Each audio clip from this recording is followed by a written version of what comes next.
Welcome back, Bill. Yeah, thank you, Mark. Episode number 2 today, and it's going to be 2 or 4 podcasts in one day. I know, we're hitting our straps. That's right. Well, that's only because we've been slack and we missed a couple of weeks. We've been otherwise occupied. Because you've been interstate and doing all sorts of things, and I've been working in the bush. So that's it. Anyway, let's get moving. Who's today's guest, Bill? Today we're talking to Nick, and I'm going to try and pronounce your surname, or maybe you could tell me what it is. Right, that might be safer. Okay, it's Pupucovski, P-U-P-U. Pupucovski, all right. Pupucovski, with a V, Pupucovski, there we go. Oh, okay. Now, I met Nick at a lunch recently at the Celtic Club in Melbourne. And over a couple of Guinnesses, as you would in an Irish club, and neither of us are Irish, by the way, or my ancestors are. And Nick was telling me about a business that he's got and a couple of things he was doing. So I thought it'd be a good idea to interview Nick. So welcome to our podcast, Nick. Thank you. I'm grateful to be here. Good on you. So the usual way we start, Nick, is where was primary school for you? Primary school was North Fitzroy Primary, opposite the old Fitzroy Oval there at the Edinburgh Gardens. Oh, wow. Oh, I know that. Is that where the Lions used to play? That's where the Lions used to play, mate. That was the original ground. Well, I went to a few footy games there when I was at school, and I remember Kevin Murray was the coach, and at half time or quarter time, they'd all sit down on the grass and they'd pull out the cigarettes. How the world has changed. Those were the days. It was good fun, actually. We had kids from the primary school there. We'd actually sneak in underneath the cyclone fence during games. Well, as you do. So you're still a dog supporter, Nick? So, well, I was originally, but then I converted to Collingwood, mate. And there was a reason for that. Sorry, Nick, this interview just finished. No, I've got a reverence for Geelong as well. Mate, so. Good on you. So after primary school, where did you go? Well, after primary school, we went to Fitzroy High School for a while, and then to Reservoir High School. So basically moved up through the northern suburbs, as you do when you're a migrant. I came here as a 6-year-old. Yeah. Where from? Macedonia. Good. Oh, wow. Okay. Macedonia. So I think there's a few Macedonians down there in Geelong. There are, yes. Big population. There's a big church down here. There's a big Macedonian church down there as well, yes. That's right. We know it well. Which is... So why did your parents move out to Australia? Well, look, it's probably mainly economics, like most people moving out to Australia back in the 50s and the 60s. I got here on the 21st of December, 1965. So it was economics basically. It was just the old systems over there weren't working for a lot of people, and there was an opportunity. I'm grateful that my father. It was all a sponsored immigration in those days, so you had to have someone living in the country to actually sponsor you. We had the opportunity of going to Canada or America or Australia. Thank God Mum and Dad chose Australia because I couldn't tolerate the cold in Canada. Although Melbourne's not much different, but it's better than Canada. So that's right. So during high school or your latter years of school, did you have any idea what you were going to do when you left school? Well, I knew one thing. I guess I've always been entrepreneurial. If I could describe quickly my very first business. Please do. Far away. That I ever had was in grade 5 at Fitzroy Primary, North Fitzroy Primary. And that was, I was a terrible marble player.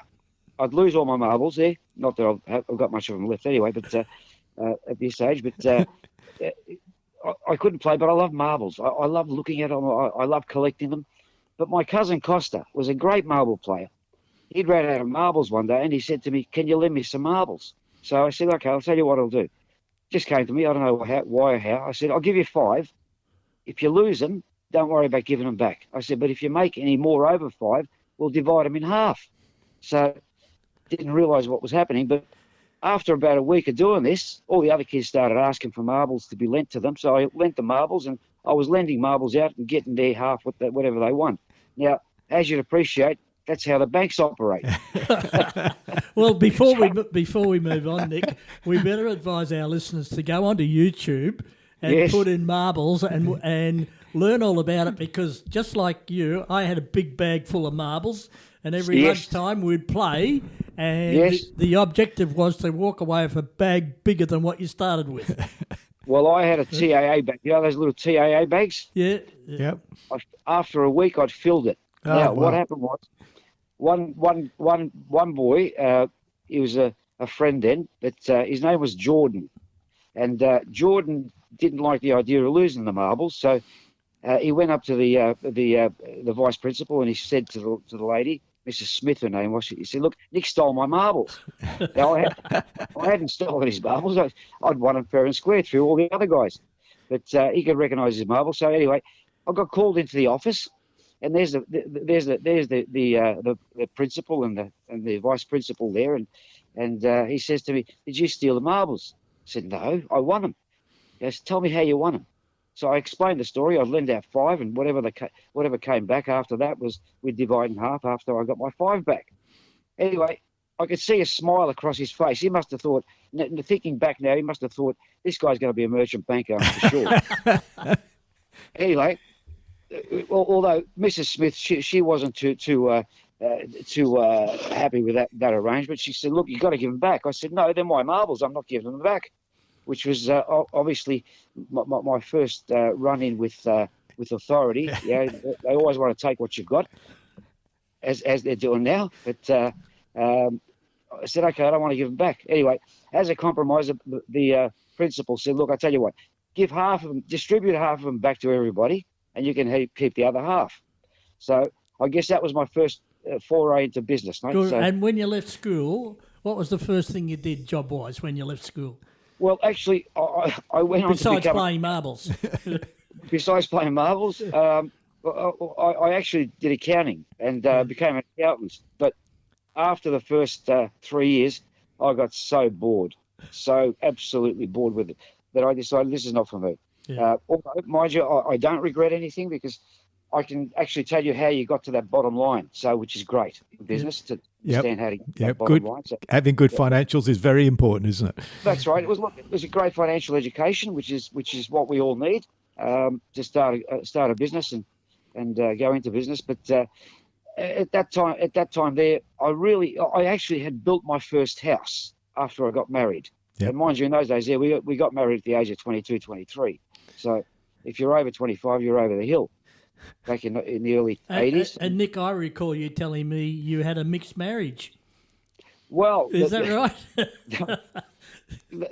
That was probably, look, being Macedonian, we all came out on what they called sponsored immigration. Yeah. So, we're all related. So I'd go to one of the village dances, as they did in those days, and my mum would say, "No, not her. That's Auntie Sophie's daughter. she's your second cousin." Oh, damn. Okay. Bugger. So next dance, no, that's Auntie Anastasia's daughter. She's your third cousin. And kept on going like this until eventually it got to the point, "Look, I'm not quite sure," says Mum, "but I think we're related somewhere. It's not a good idea." So at that point there, I started going out with my Italian mates to the Italian dances. And I knew I couldn't be related to the Italians, so I found a lovely girl. You started mixing with the Catholics, is that right? With the Catholics, yeah, that's it. Although, as they say, una razza, una fazza, so one race, one face. So that was, got married to an Italian girl, and haven't looked back. Great food, although the Macedonian food is not bad either, but...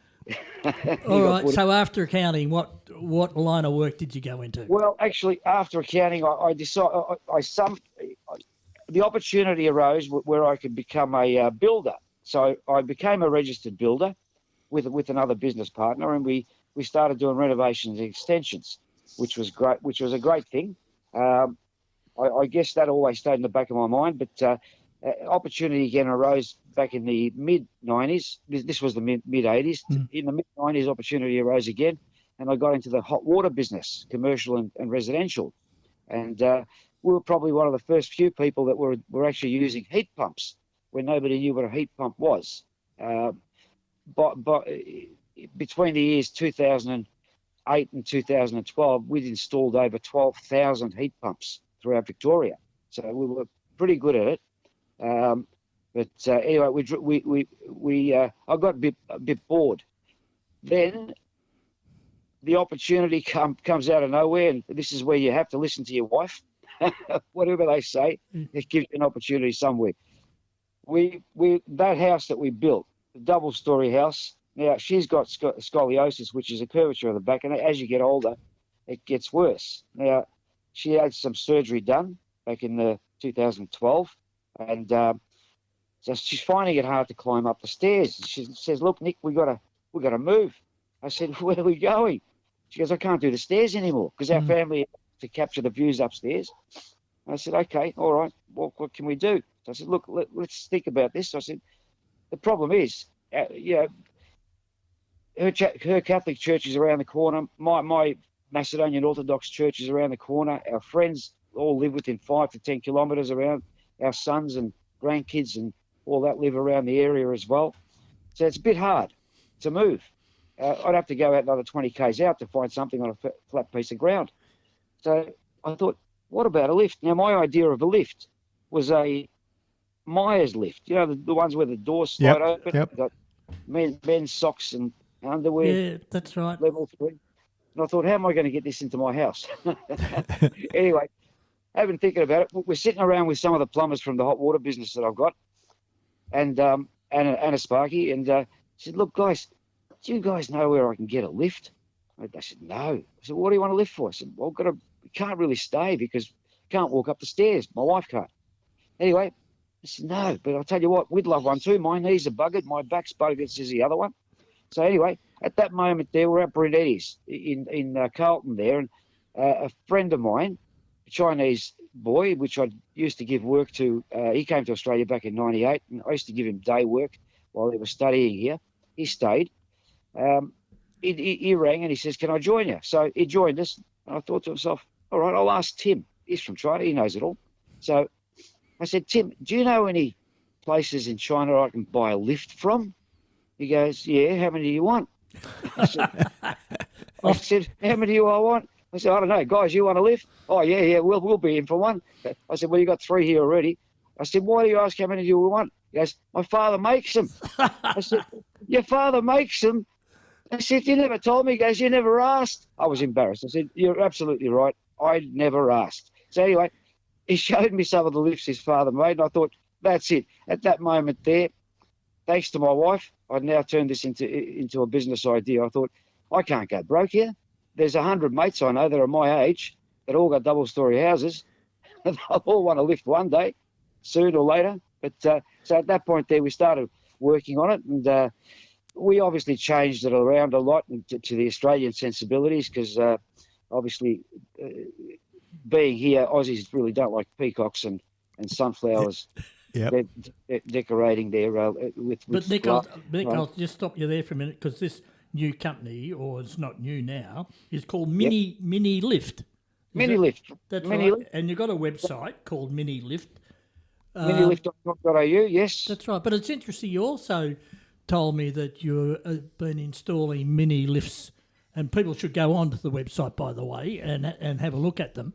But you also told me you've been doing a few down on the Bellarine Peninsula. We have.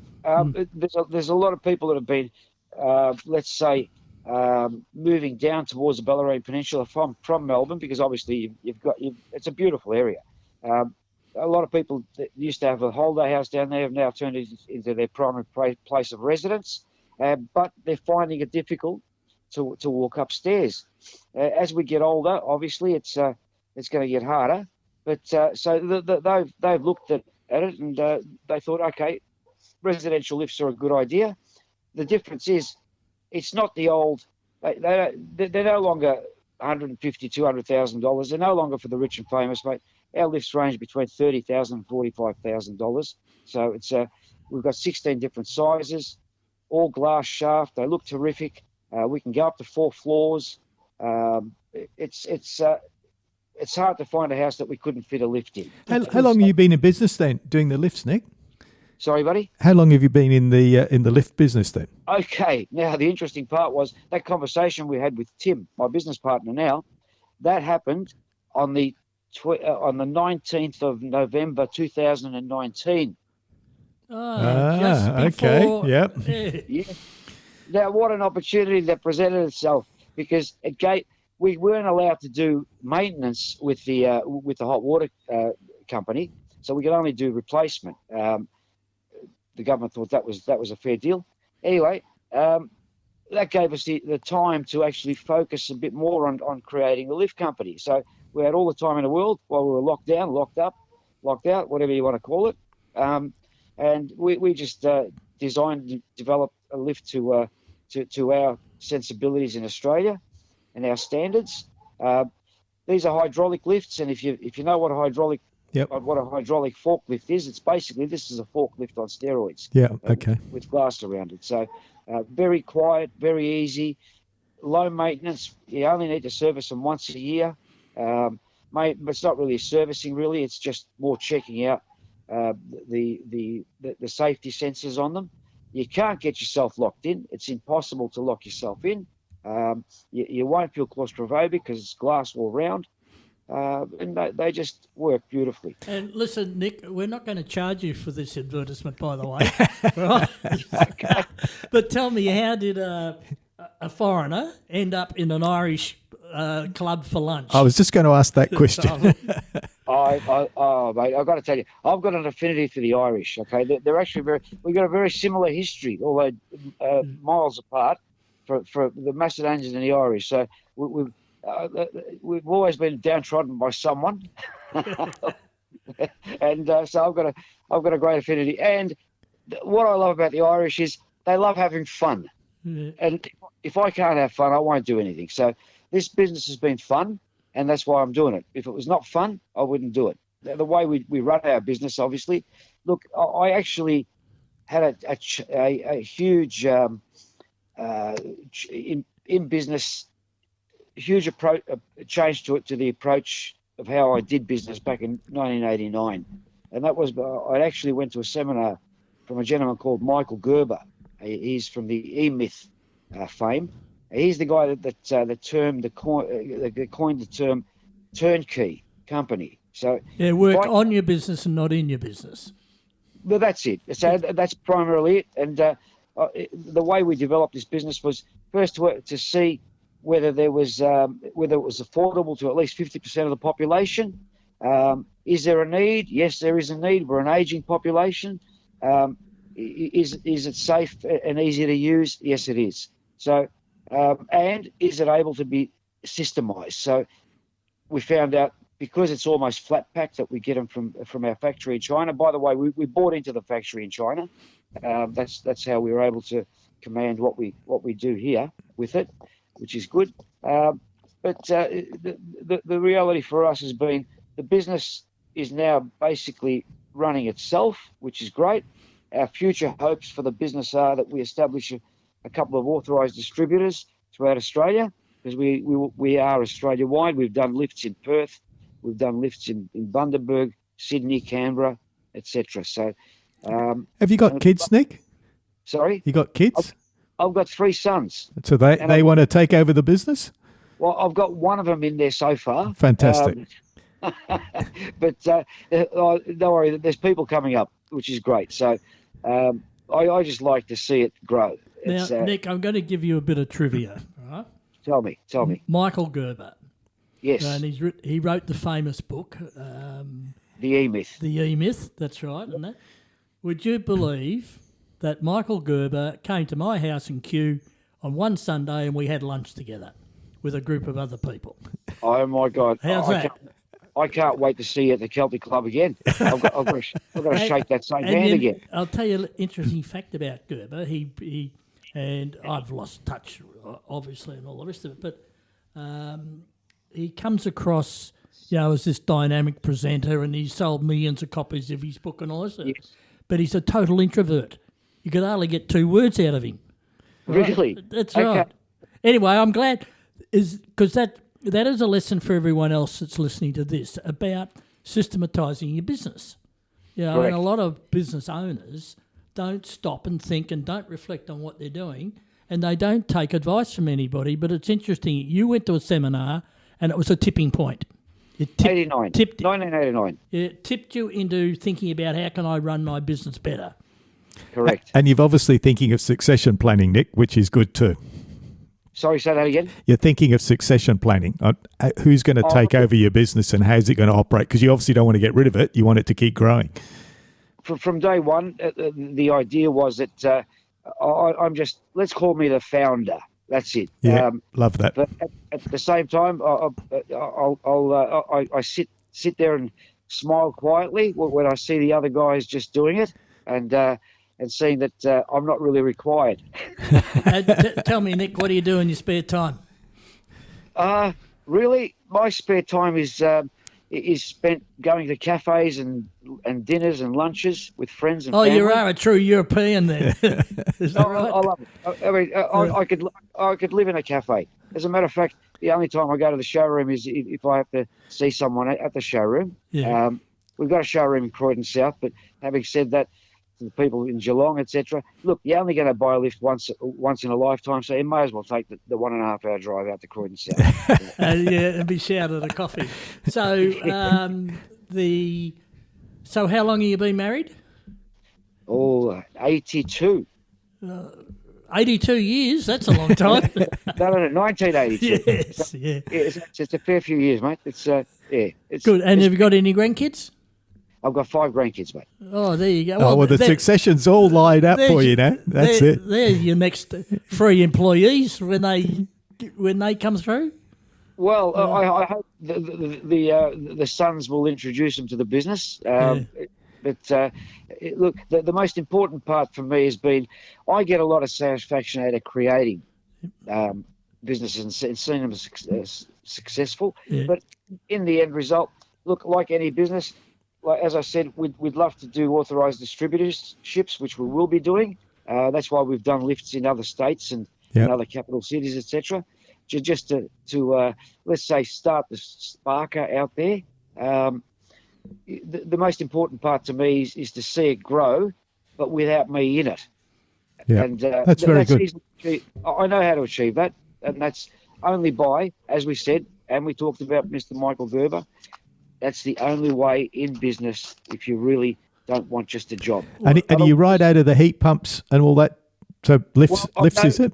I gave it to the other boys to run. Yeah. It turned them into business partners, so they're all doing it. So it's just another opportunity for me to catch up at cafes, which is or the Celtic Club on the corner of Brunswick Road and Sydney Road. That's right. Well, Nick, it's been a pleasure talking to you, and you and I will catch up again as soon as possible. And it's one other question I had was, have you lived in the same house for a long time? Since 1984. Right, there you go. And so it's and obviously got a lift. we have. Yep. MiniLift is there for people like me and yourself. People downsizing. What builders are starting to realise as well is people are downsizing, but the people that are downsizing are the ones with the money, and they're usually the ones that are over 60 years old. And they want to stay in their own homes too. That's the other issue, don't they? That's right. That's right. So they're downsizing to their holiday homes, or they're not so much downsizing, but they're making it future-proof for themselves. So MiniLift will allow them to do that. There's no, like I said, there's no house that we can't find a place to put a lift in there. Fantastic, Nick. Really enjoyed listening to your story. It's a really good, and you're obviously a man with a great sense of humour. So I'll have to get Bill to drag me up to the Celtic Club, come and have a beer with you. Mark, love to meet you. Okay, thanks, Nick, and thanks for coming on our podcast. Thank you. You're welcome. Good on you. Bye bye. Cheers. Bye. Bye bye.